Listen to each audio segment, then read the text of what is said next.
புத்தக பிரியர்கள் அனைவருக்கும் இனிய காலை வணக்கம். இன்றைய நாவல் என்னன்னு பார்த்தீங்கன்னா, காற்றாய் வருவேன் உன்னோடு கதை பேச. எழுதியவர் தர்ஷினி சிம்பா. இப்போ வாங்க கதைக்குள்ளே போகலாம். வேலை முடிந்து இரவு வீட்டிற்கு வரும்பொழுது மணி 11 கடந்திருந்தது. வீட்டிற்குள் செல்லவே பயந்தவன் மெல்ல அடிமேல் அடியெடுத்து வைத்து நடுங்கும் கரத்துடன் கதவை திறந்தாள் தாரணி.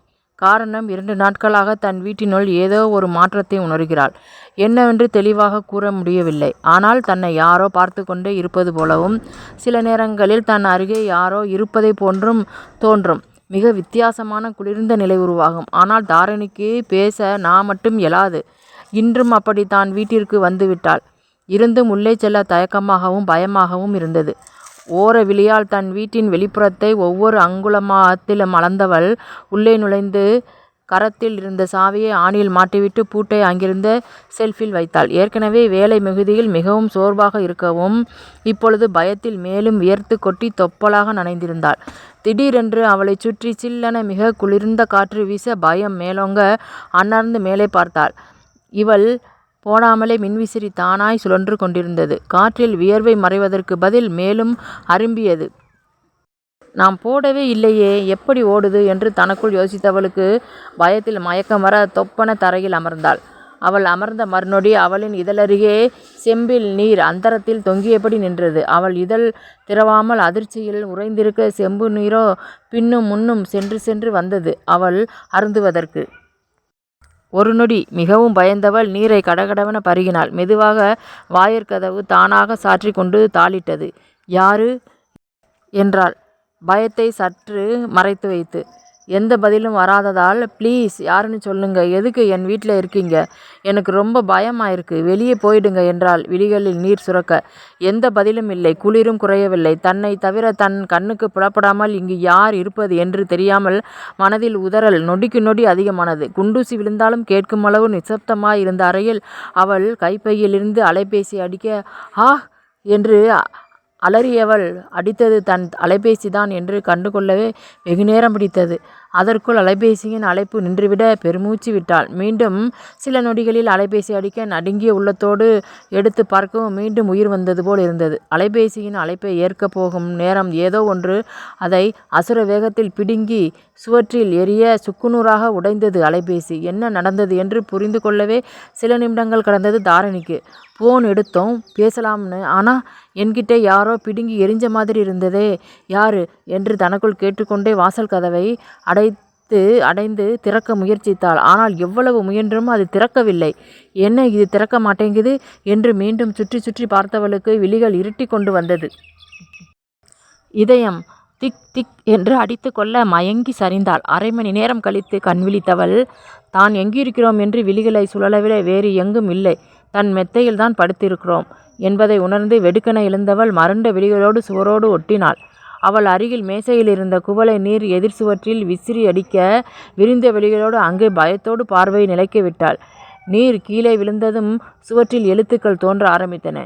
தாரு, பயப்படாதே, நான் உன்னை ஒன்றும் செய்ய மாட்டேன், உன்னை காப்பதற்கே சுற்றி சுற்றி வருகிறேன், நீ மிக பெரிய ஆபத்தில் இருக்கிறாய் என்ற எழுத்துக்களோடு நின்றுவிட ஒன்றும் புரியாமல் இதை நம்புவதா வேண்டாமா என்ற குழப்பத்தில் முழித்தாள் தாரணி.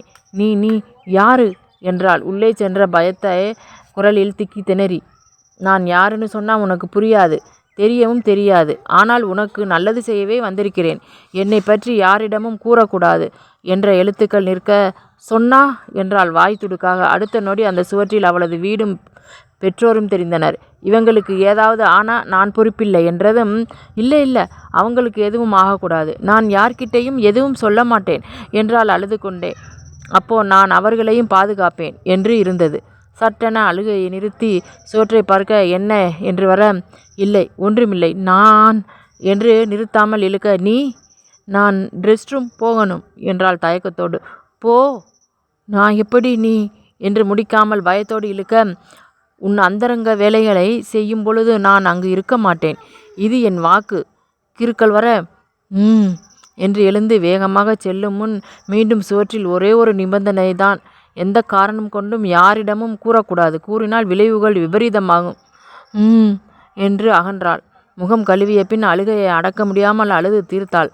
கதவு தட்டப்படும் ஓசையில் மீண்டும் பயம் துளிர்க்க விழிகளை துடைத்து வெளியே வந்தாள். பழையபடி யாரும் இல்லை. அலுவலகத்தில் இன்று வேலைகள் அதிகரித்து இருந்ததால் உணவு கூட உண்ணவில்லை. பசி ஒருபுறம் வயிற்றை கிள்ளியது, மறுபுறம் பயமும் துள்ளி குதித்தது. என்ன செய்வது என்று தெரியாமல் அங்கேயே நின்றாள். சில நொடிகள் கடந்த பின் சமையலறையிலிருந்து ஸ்பூன் விழும் சத்தம் கேட்க வேகமாக சமையலறைக்குள் பயந்தபடியே நுழைந்தாள். அங்கே அவள் வேலைக்கு நேரமாகிவிட்டது என்ற அவசரகதியில் காலையில் விட்டு சென்றது போல் குப்பையாக இல்லாமல் மிக சுத்தமாக இருந்தது. மேடையின் மீது சுட சுட ஆவி பறக்க தோசைகளும் சட்னியும் தட்டில் வைக்கப்பட்டிருந்தது.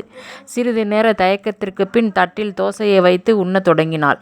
மிகவும் சுவையாக இருந்தது. பசி தீர வயிறு முட்ட உண்டுவிட்டாள். அடுத்து என்ன உறக்கம்தான் என்று கிண்டலடித்தது மனம்.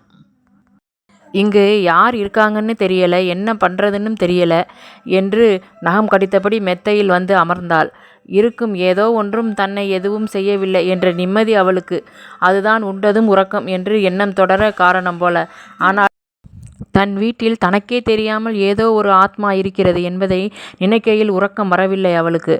அவளின் பயம் உணர்ந்தது போல நேரம் அதிகமாகிறது, பயப்படாமல் உறங்கு என்று மின்விசிறி வேகமாக சுற்ற ஆரம்பித்தது.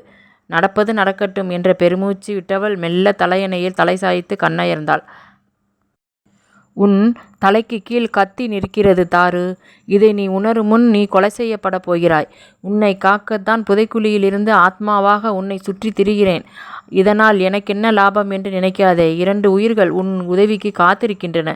சீக்கிரம் புரிந்து கொள்வாய் என்று ஒரு குரல் மட்டும் உறங்கும் அவளின் முன் மெதுவாய் ஒலித்தது. ஒலிக்கும் ஆத்மாவின் குரலோ அதனுடைய வலியோ எதுவுமே அறியாமல் உறங்கிக் கொண்டிருந்தாள் தாரு என்கிற தாரணி. விடிந்ததும் தூக்க கலக்கத்தில் எழுந்த தாரணி எதுவும் புரியாமல் சிறிது நேரம் முழித்தாள். பின் மெல்ல இரவு நடந்தது ஒன்றன் பின் ஒன்றாக ஞாபகம் வர பதறியடித்து கீழிறங்கி வெளியே கூடத்திற்கு ஓடி வந்தாள். அங்கே அவளின் பொருட்கள் அழகாக அடுக்கி வைக்கப்பட்டிருந்தது. அதனுடன் அவளின் அலைபேசியும் இருந்தது. அதனை எடுத்து திருப்பி திருப்பி பார்த்தால் நன்றாக இருந்தது. என்ன நடந்தது என்று அவளால் புரிந்து கொள்ளவே முடியவில்லை. அப்போ நைட்டு கீழே விழுந்து பீஸ் பீஸாக உடைஞ்சு போச்சே, அது ஒருவேளை எல்லாமே எனக்கு வந்த கனவா இருக்குமோ? கனவாக தான் இருக்கும், இல்லைன்னா உடைஞ்சு போச்சுன்னு நினச்சி மொபைல் எப்படி நல்லா இருக்கும் என்று நிம்மதி பெருமூச்சு விட்டாள். ரொம்ப கெட்ட கனவு, ரொம்ப பயந்துட்டேன். நல்ல வேளை அது வெறும் கனவு தான். யார்கிட்டையாவது சொன்னால் என்னை தான் பைத்தியம்னு சொல்லுவாங்க. சரி, காப்பியாவது போட்டு குடிப்போம் என்று பேசிக்கொண்டே சமையலறைக்குள் நுழைந்தாள். ஒரு நொடி அசைவற்று அங்கேயே திக்பிரமை பிடித்தது போல் நின்று விட்டாள். அங்கே சமையலறை மிக சுத்தமாக இருந்தது. சமையல் மேடையின் மேல் ஒரு கப்பில் சூடான காபி ஆவி பறக்க இருந்தது. அப்போது நைட் நடந்தது கனவு இல்லை என்று தெரிந்தது மீண்டும் பயம் வந்து ஒட்டி கொண்டது. மெல்ல அடியெடுத்து வைத்தவள் தன் முன் இருந்த காப்பியை அருந்தலாமா வேண்டாமா என்ற பயத்திலும் தயக்கத்திலும் சில நிமிடங்கள் நிற்க காப்பி கோப்பை லேசாக அசைந்தது கண்டு மெல்ல பின்வாங்கினாள். அந்தரத்தில் தொங்கியபடி அவள் அருகில் வந்து நின்றது காப்பி. நேத்தாவது தண்ணீர் இருந்தது செம்புல. மேலே விழுந்தா ஒன்றும் ஆகாது. இன்னைக்கு காப்பி ரொம்ப சூடாக இருக்குது, மேலே பட்டுச்சு, அவ்வளோதான், வெந்துடும், பேசாமல் குடிச்சிடலாம் என்று கூறிக்கொண்டவள் வேகமாக காப்பி கப்பை கையில் எடுத்துக்கொண்டு ஹாலுக்கு வந்தாள். என்னதான் நடக்குது இங்கே? வெளியே ஓடலாம்னா கதவு திறக்காது என்று யோசித்தபடியே காப்பியை வாயில் வைக்க போக அவளின் அலைபேசி அடிக்கவும் காப்பியின் சூடு அவளின் மேல் இதழை பதம் பார்த்தது. ஐயோ, நல்லா சுற்றுச்சே. யாரு இந்த நேரத்தில் என்று திட்டிக்கொண்டே எடுத்து பார்த்தவள் முகம் வியர்த்து கொட்ட ஆரம்பித்தது. சுற்றி முற்றி பார்த்தாள். எடுக்கலாமா வேண்டாமா? நேத்தே பிடுங்கி உடச்சிடுச்சு, இப்போ எடுத்தால் என்ன ஆகும் யோசித்தபடி பயத்தோடு மெல்ல ஆன் செய்து காதுக்கு வைத்தாள். எதிர்முனையில், ஏய், அறிவில்லை அவனுக்கு? எத்தனை தடவை ஃபோன் பண்ணுறது? ஃபோன் போக மாட்டேங்குது. என்னதான் உன் பிரச்சனை? ஃபோன் எடுக்கக்கூடவா? கஷ்டமாக இருக்குது. நீ ஃபோன் எடுக்கலைன்னு எங்கள் அம்மா கிட்ட உங்கள் அம்மா சொல்லி எங்கள் அம்மா ஃபோன் செஞ்சு பாரு, நேராக போய் பார்த்துட்டு வான்னு என் உயிரை எடுக்கிறாங்க. எனக்கு வேறு வேலையே இல்லையா? இதை பற்றி 4 மணி நேரமும் உங்கள் பின்னாடியேவா அலைய முடியும்? நல்லா வந்து வாச்சிருக்கீங்க எனக்குன்னு. என்று நிறுத்த விழிகளின் ஓரத்தில் கண்ணீர் முட்டி கொண்டு நின்றது அவளுக்கு. அமைதியாய் பதில் ஏதும் கூறாமல் இவளும் நிற்க, வாயில் என்ன கொழுக்கட்டையா வச்சிருக்க? இவ்வளோ பேசுகிறேனே, உன்னை என் தலையில் கட்டி வச்சு ஏன் தான் இப்படி இருக்கியோ என்றான். நீங்கள் தானே என்னை பிடிச்சிருக்குன்னு வந்து கட்டி கேட்டீங்க, இப்போது இவ்வளோ திட்டுறீங்க என்றால் கோபம் வந்து. ஆமாம், நான் தான் உன்னை பிடிச்சிருக்கு, கல்யாணம் பண்ணிக்கிறேன்னு சொன்னேன். அதுக்காக எப்போ பாரு உன்னை ஒரு சுமையாக என்னால் சுமந்துக்கிட்டு இருக்க முடியாது. உன்னை பார்த்துக்க நீ முதல்ல தெரிஞ்சுக்க. உனக்கு நான் என்ன பாடிகார்டா? எப்போ பாரு உங்கள் வீட்டில் என் பொண்ணு ஃபோனே எடுக்கலை, ஃபோனே பேசவே மாட்டேங்கிறா, பேசவே இல்லை, அது இது கொஞ்சம் பாருங்கன்னு எங்கள் அம்மா கிட்ட சொல்கிறது. எங்கள் அம்மா ஏன் உயிரை எடுக்கிறது. உன்னால் தனியாக சமாளிக்க முடியல, நீ எதுக்கு இங்கே இருக்க? உங்கள் ஊருக்கு போய் உங்கள் அம்மா கூட உங்கள் அப்பா கூடவே கல்யாணம் வரைக்கும் இருக்க வேண்டியது தானே? கல்யாணத்துக்கு அப்புறமும் நீ இப்படியே இருந்தால் ரொம்ப கஷ்டம்டி, பார்த்துக்க என்றான் எரிச்சலாக. அவனின் ஒவ்வொரு வார்த்தையும் அவளின் சுயமரியாதையை தாக்கியது.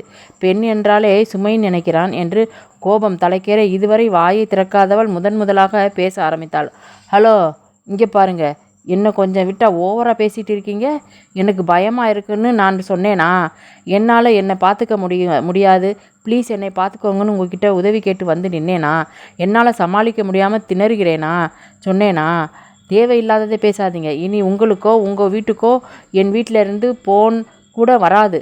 நமக்கு நிச்சயம் முடிஞ்சு 2 மாதம்தான் ஆகுது. அதுக்கு முன்னாடியும் நீங்கள் இங்கே தான் இருந்தீங்க. நானும் 2 வருஷமாக இங்கே தான் யார் உதவியும் இல்லாமல் இருக்கேன். என்னை பார்த்துக்க எனக்கு தெரியும். நான் யாருக்கும் என்னைக்கும் சுமையாக இருக்க மாட்டேன். என் அப்பா அம்மாவோட விருப்பத்துக்காக தான் கல்யாணம் செஞ்சுக்கவே சம்மதித்தேன். ஆனால் அது தப்போன்னு இப்போ நினைக்கிறேன். இதை பற்றி நான் யோசித்து எங்கள் அம்மா அப்பா கிட்டே பேசுகிறேன். உங்கள் வீட்டுக்கு தகவல் வரும் என்றால் அழுகையை நிறுத்தி கண்ணீர் என்ற குரலில். என்ன பேசிக்கிட்டு வீட்டில் சொல்லணும் என்றான் தடுமாற்றமாய். எதுவும் நடக்கிறதுக்கு முன்னாடி தான் யோசிக்க முடியும். உங்களுக்கும் எனக்கும் கல்யாணம் சரி வருமானு எனக்கு ஒரு குழப்பமாக இருக்குது. அதை நான் சொன்னேன். சரி, எனக்கு நேரமாகுது, நான் வேலைக்கு கிளம்பணும் என்று அவன் மீண்டும் பேசுவதற்கு முன் ஃபோனை கட் செய்தாள் தாரணி. மூச்சு விடாமல் பேசி முடித்தவள் ஃபோனை வைத்துவிட்டு பின்னும் உடலோடு உள்ளமும் நடுங்கியது. கண்களில் நீர் வழிந்தோடியது. எனக்கு மட்டும் ஏன் இப்படி வரிசையாக ஏதாவது ஒன்று நடந்துக்கிட்டே இருக்கு? நான் யாருக்கும் எந்த தீங்கும் நினைக்கலையே என்று புலம்பியபடி சுவரோடு சரிந்து கீழே அமர்ந்து முகத்தை மூடிக்கொண்டு அழுதாள். அவளின் துன்பங்கள் அவள் மனக்கண் முன் வரிசையாய் வந்து போக அழுதும் துக்கம் தொண்டையை விட்டு நீங்காமல் இருந்தது. மீண்டும் அலைபேசி அடிக்க யாரென்று தெரியும் எடுக்காமல் இருந்தாள். அதுவும் விடாமல் மீண்டும் மீண்டும் அடித்தது. மீண்டும் அடிக்கவும் எடுத்து எதுவும் பேசாமல் இருந்தாள். இப்போ என்ன சொல்லிட்டேன்னு இவ்வளோ கோபம் உனக்கு? வேற ஏதோ டென்ஷன், அதை உன்மேலே காட்டிட்டேன். அதுக்குத்தான் என்னென்னமோ பேசுகிற. சாரி, நான் பேசினது தப்பு தான், கோபித்து கொள்ளாதே என்றான் சற்று குலைவான குரலில். அவன் எவ்வளவு பேசினாலும் அவளின் மனம் இறங்கும் நிலையில் இல்லை. இது இன்று மட்டும் நடந்திருந்தால் விட்டிருப்பாள். இவர்களின் திருமணம் நிச்சயிக்கப்பட்ட இந்த 2 மாதங்களாகவே எப்பொழுது பேசினாலும் சலித்து கொள்வது, இவளை மட்டம் தட்டுவது என்றால் இவனுக்கு இனிப்பு தின்பது போல் வார்த்தைகள் அள்ளி வீசுவான். இவளும் இன்று வரை எதுவும் பேசியதே இல்லை. தன் பெற்றோர்களுக்காக பொறுத்து கொண்டிருந்தாள். ஆனால் இன்றோ அவனின் வார்த்தைகள் மிகவே எல்லை மீறிவிட்டன. இவளின் குடும்பம் தான் மதன் மட்டும் தான் தன் வீட்டு மருமகன் என்று தூங்கிக் கொண்டிருந்தது போல பேசி கொண்டிருந்தான். 6 மாதங்களாக தாரணி படும் நரக வேதனை யாரும் அறிய மாட்டார்கள். எங்கள் அண்ணன் இருந்திருந்தா யாராவது என்னை இப்படி பேச முடியுமா? பேசதான் விட்டிருப்பானா? எல்லாம் என் நேரம் என்று மனதிற்குள் புலம்பிக் கொண்டாள். இவ்வளோ தூரம் சாரி கேட்கிறேன், உனக்கு என்னை பார்த்தால் பாவமாக இல்லையா என்று பரிதாபமாகவும் கேட்டான். எதற்கு மன்னிப்பெல்லாம், இனி இப்படி பேசாதீர்கள் என்றால் அமைதியாக. உள்ளத்தில் உலை கொதித்தாலும் கண்டிப்பா இனி அப்படி பேச மாட்டேன் என்றான் சிறிய குரலில். மதனின் குரலில் வருத்தம் சிறிதும் தெரியவில்லை. மாறாக இப்பொழுது இந்த பிரச்சனையை தீர்த்தால் போதும் என்பது போல் தோன்றியது. சரி, இன்னைக்கு மீட் பண்ணலாமா? உன்னை பார்க்கணும் என்றான் மதன் மெதுவாக. சிறிது நேரம் எதுவும் பேசாமல் இருந்தவள் ஈவினிங் பார்க்கலாம் என்றாள். தன் வாழ்க்கை இதற்கு பிறகு இதுபோல் இருக்கப் போவதில்லை என்பது தெரியாமல் அலைபேசியை எப்பொழுது துண்டிப்போம் என்று இருந்தவளுக்கு வைத்தால் போதும் என்று வைத்துவிட்டாள். அலைபேசியை வைத்துவிட்டாலும் மனம் மட்டும் தன் அண்ணனை எண்ணி பின்னோக்கி சுழல ஆரம்பித்தது. செல்லம்மா செல்லம்மா என்று குரல் கொடுத்தபடியே வீட்டிற்குள் துள்ளி குதிக்காத குறையாக ஓடி வந்தான் ஹரிஹரன். வேலையை நிறுத்திவிட்டு எல்லோரும் புன்னகையுடன் அவனை கவனிக்க தொடங்கினர். இங்கே என்ன மேஜிக் ஷோவா காட்டுறாங்க? எல்லோரும் வாய் இப்படி திறந்துட்டு பார்க்குறீங்க. இது தினமும் இந்த வீட்டில் நடக்கிறது தானே? தினமும் ஏதாவது காரணத்துக்காக இவன் இப்படி ஓடி வர்றதும் அவளை தூக்கி கொஞ்சிறதும் ஒன்றும் புதிதில்லையே. ஆகட்டும், வேலையை பாருங்க என்றார் இவர்களின் அன்னை அஷ்டலட்சுமி. நமக்கு இருக்கிறது 2 முத்து பிள்ளைங்க, அதுங்களை ஏண்டி திட்டுற? அவங்க சந்தோஷமாக இருந்தால் நாமளும் சந்தோஷமாக இருக்க முடியும் என்றார் கார்த்திகேயன். அவங்க சந்தோஷமாக இருக்கிறது எனக்கு என்ன வருத்தமா? நீங்கள் வேற இப்படி கத்திக்கிட்டே வராதடான்னு 100 முறையாவது சொல்லியிருப்பேன். ஒரு முறையாவது கேட்குறானா உங்கள் மகன் என்றார் அஷ்டலட்சுமி. அவன் உருப்படியாக ஏதாவது செஞ்சால் மட்டும் உன் மகன், ஏதாவது குத்தம் சொல்லணும்னா மட்டும் ஏன் மகனா? நல்லா வருவடி நீ என்று போலியாய் முறைத்தார் கார்த்திகேயன். போதும் போதும், ரொம்ப நேரம் முகத்தை அப்படி வச்சுக்காதீங்க, பார்க்க சகிக்கலை. அதுவும் இல்லாமல் உங்களால் என் மேலே கோவப்பட முடியாது என்று புன்னகைத்தார் அஷ்டலட்சுமி. சரிதான் லட்சுமி, இந்த 30 வருஷ காலத்தில் என்னை பற்றி அக்குவேற ஆணிவேராக தெரிஞ்சு வச்சுருக்க. உன்கிட்ட ஏதாவது பேச முடியுமா? இந்த வீட்டு எஜமானி, அது மட்டுமா? நாங்கள் ரன் பண்ணுற எல்லா பிஸ்னஸுக்கும் அதிபதி என்று வாயின் மேல் கை வைத்து பதுசாய் கூறினார். ஐயோ ஏங்க நீங்கள் வேற, பேச்சு எங்கே ஆரம்பித்து எங்கே போகுது பாரு. அது இல்லைங்க, இவன் இப்படி தினமும் ஊரை கூட்டி தங்கச்சி புராணம் பாடிக்கிட்டு இருந்தால் ஊர் முழுக்க பிள்ளைங்க மேலே எவ்வளோ திருஷ்டி, அதான் எனக்கு பயம் என்றாள் அஷ்டலட்சுமி. நீ அம்மா, அதனால் உனக்கு இந்த பயம், அவங்க பிள்ளைங்க, அதனால் நோ பயம் என்று நகைத்தார். ஐயா சாமி, உங்ககிட்ட பேசி ஜெயிக்க முடியுமா? நான் தான் பேசி பேசி டயட் ஆகணும் என்றார் அஷ்டலட்சுமி தலைக்கு மேல் கரம் கூப்பி. சரி சரி, இதுக்காக என்னை கும்பிட வேண்டாம். என்னதான் இருந்தாலும் நீ என் இதயத்தின் ராணி என்று கண்ணடித்தார். ஐயோ என்னங்க நீங்கள், உங்களுக்கு கொஞ்சம் கூட அறிவே இல்லை. பிள்ளைங்க வளர்ந்துட்டாங்க, இப்போ போய் இப்படியெல்லாம் பேசிக்கிட்டு பசங்க கேட்டால் என்ன நினைப்பாங்க என்று கோபத்திலும் வெட்கப்பட்டார். எத்தனை வருஷமானாலும் எனக்கு நீ, உனக்கு நான். நம்மோடு அன்பு மாறப்போகிறது இல்லையே. உன்னை முதல்ல இப்படி வெட்கப்பட்ட போது பார்த்து விழுந்தவன்தான், இன்னும் எழ முடியலையே என்றார் மனைவியை கனிவாய் பார்த்து. சும்மா இருங்க என்றவரின் கரத்தை பற்றி அருகில் இழுத்தவர் தன் அன்பாய் அவரின் நெற்றியில் இழுதல் பதித்தார். சிக்கி செல்லம்மா, என்னடா இன்னைக்கு ஒரே லவ்ஸ் படமாக ஓடுது என்று கேலியாய் கேட்டபடி தங்கையின் தோளில் கரமிட்டு அணைத்தபடி கூட்டி வந்தான் ஹரிஹரன். ஆமண்ணா, நான் வேற சின்ன பிள்ளை, இவங்க அடிக்கிற லூட்டியை தாங்க முடியலை என்று சிரித்தாள் தாரணி. ஐயோ என்று கணவரிடமிருந்து வேகமாக விலகியவர் தள்ளி அமர்ந்தார். டே ஏண்டா அம்மாவை சும்மா கிண்டல் பண்ணுறீங்க என்று அஷ்டலட்சுமியை பார்த்து சிரித்தார். ஆமாம், நீ என்ன காலையிலே உன் தங்கச்சி பேரை சொல்லி ஊரை கூப்பிட்டுக்கிட்டு இருந்த என்றார் அஷ்டலட்சுமி. அம்மா, பாப்பாவுக்கு ரிசல்ட் இன்னைக்கு, மறந்துட்டீங்களா என்றான் ஹரி. நீ தான் மூச்சுக்கு 300 தடவை உன் தங்கச்சி பேரை சொல்லிக்கிட்டு இருக்கியே, அப்புறம் நாங்கள் எங்கே இருந்து மறக்கிறது என்றனர் இருவரும் புன்னகைத்து. என் செல்லம்மாவுக்கு ரிசல்ட்டுன்னு சொன்னேன், அவ்வளோதான். அதை நீங்கள் இவ்வளோ பில்டப் செஞ்சு சொல்கிறீங்க என்றான். அண்ணா சொல்லுண்ணா, எவ்வளோ மார்க்குண்ணா? நீ தான் நான் வந்து சொல்கிற வரைக்கும் நீ எதுலேயும் பார்க்கக்கூடாதுன்னு சொல்லிட்ட என்றாள் செல்லம்மாய் சினுங்கி. என் செல்லக்குட்டி, இதுக்கு போய் வாடலாமா உன்முகம்? நீ தான் உங்கள் ஸ்கூல்லையே 2nd மார்க் என்றான் ஹரி சந்தோஷமாய். 2ண்டா என்றால் அதிர்ச்சியாய். ஆமாடா, ஸ்கூல் 2nd, எவ்வளோ பெரிய விஷயம். நீ ஃபஸ்ட்டு வாங்கலைன்னு ஃபீல் பண்ணாதீங்க என்றான் தங்கையின் தலையை வருடி கொடுத்து. ஆனால் அண்ணா, நான் 1st மார்க்குக்கு தான் எய்ம் பண்ணேன் பாரு, 1st மார்க்கு அந்த நெட்டை கொக்குதான் என்றாள் கோபமாய் தாரணி. ஆமாடா, உன்னை விட 2 மார்க் அதிகம், அவ்வளோதான் என்றான் ஹரி. எனக்கு அப்போவே தெரியும், அந்த கெமிஸ்ட்ரி டீச்சர் எனக்கு வேணும்னே 2 மார்க்கு இன்டர்னலில் கம்மி பண்ணிட்டாங்க என்று அந்த வழியில் மார்க் குறைந்ததுக்கு காரணம் தேடலாம்னு யோசித்து புலம்பிக் கொண்டிருந்தாள். டேய் விடுடா தங்கம், அதான் ஸ்கூல் 2nd வந்துட்டல்ல, நமக்கு இருக்க வசதிக்கு உனக்கு வீட்டிலையே படிப்பு சொல்லி கொடுக்க முடியும். ஆனால் நீ தான் ஸ்கூலுக்கு தான் போய் படிப்பேன்னு சொல்லிட்ட. நீ எவ்வளோ படித்தாலும் நம்ம எல்லா பிஸ்னஸையும் நீங்கள் 2 பேர் தான் பார்த்துக்க போகிறீங்க என்றார் தந்தை. அப்பா, எத்தனை தடவை சொல்கிறது, எனக்கு நிறைய படிக்கணும், எல்லா வேலையும் அண்ணா பார்த்துப்பான்ல என்றால் மூக்கு விடைத்தபடி தாரணி. ஏய் செல்லம்மா, எதுக்கு இப்போ டென்ஷன் ஆகிற? நீ உனக்கு எவ்வளோ வேணுமோ அவ்வளோ படி, அண்ணன் நான் பார்த்துக்கிறேன் எல்லாத்தையும் என்று சிரித்தான். அண்ணன்னா அண்ணன் தான் என்று துள்ளி குதித்து தமையனின் கழுத்தை கட்டி கொண்டு சிரித்தாள் தாரணி. அடியை வயசுக்கு வந்த பொட்ட புள்ள, என்னடி குழந்தை மாதிரி குதிச்சிட்டு இருக்க என்று தாரணியை அதட்டலோடு முறைத்தார் அஷ்டலட்சுமி. பாருங்கப்பா என்று அண்ணனின் பிடியில் இருந்து தந்தையிடம் தாவினாள் உடனே. உன்னை சொல்லி குத்தமில்லை, உன் அண்ணனையும் அப்பாவையும் சொல்லணும், இவங்க 2 பேர் தான் உன்னை கெடுக்கிறதே என்றார் மீண்டும் முறைத்து. அம்மா, எதுக்கு பிள்ளையை திட்டுறீங்க? அவன் நம்ம வீட்டு மகாலட்சுமி என்றான் ஹரி. சும்மா குழந்தைய ஏதாவது சொல்லிட்டே இருக்காதடி என்றார் கோபமாய் கார்த்திகேயன்.